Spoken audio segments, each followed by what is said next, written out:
Good day, I'm Stacey Ann Smith and this is your JIS News for Wednesday, July 15. National Security Minister Peter Bunting has announced a three-pronged strategy to combat Jamaica's current spike in murders. He outlined the measures in a statement to Parliament Tuesday. 1. Strengthening the operational capabilities of the security forces. 2. Addressing the root causes of our societal violence with various social intervention strategies.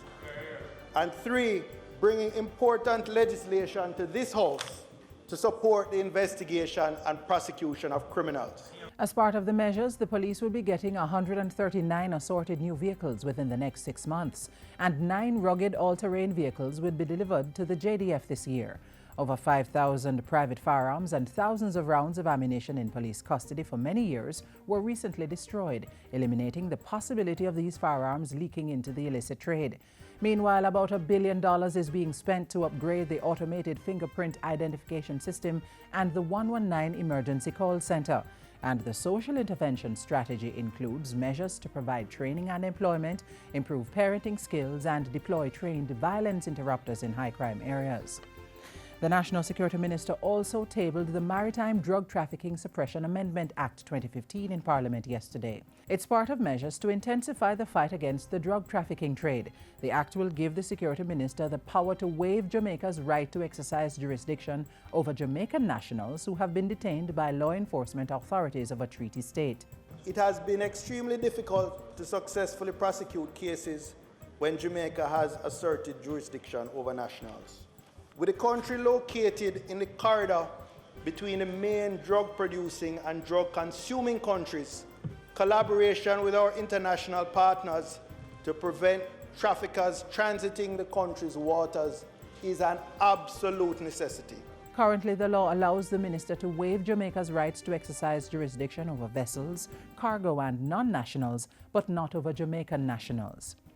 There's been a steady decline in the levels of violence and critical incidents in schools over the past 3 years. Education Minister Ronald Thwaites told Parliament Tuesday that the reduction was due in part to the work of the Ministry's Security and Safety Unit and the Police Community Safety and Security Branch.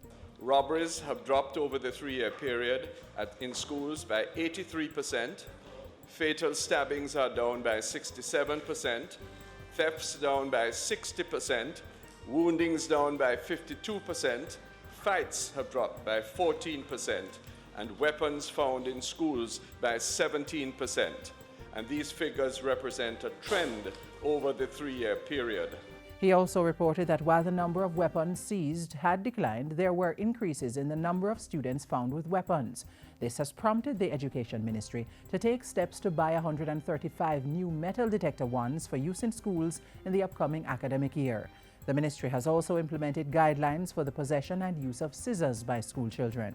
The Tourism Linkages Hub is organizing an event to encourage the production and purchase of more Jamaican-made items. The Christmas in July initiative will be held on July 24 at the Jamaica Pegasus Hotel. Head of the Tourism Linkages Hub, Carolyn MacDonald Riley, says it will feature a wide selection of items to buyers from the hospitality sector, consulates and embassies, and corporate Jamaica. 80 local producers of authentic craft, gifts, and souvenirs will showcase their products. It is an opportunity for our productive sector to be more profitable.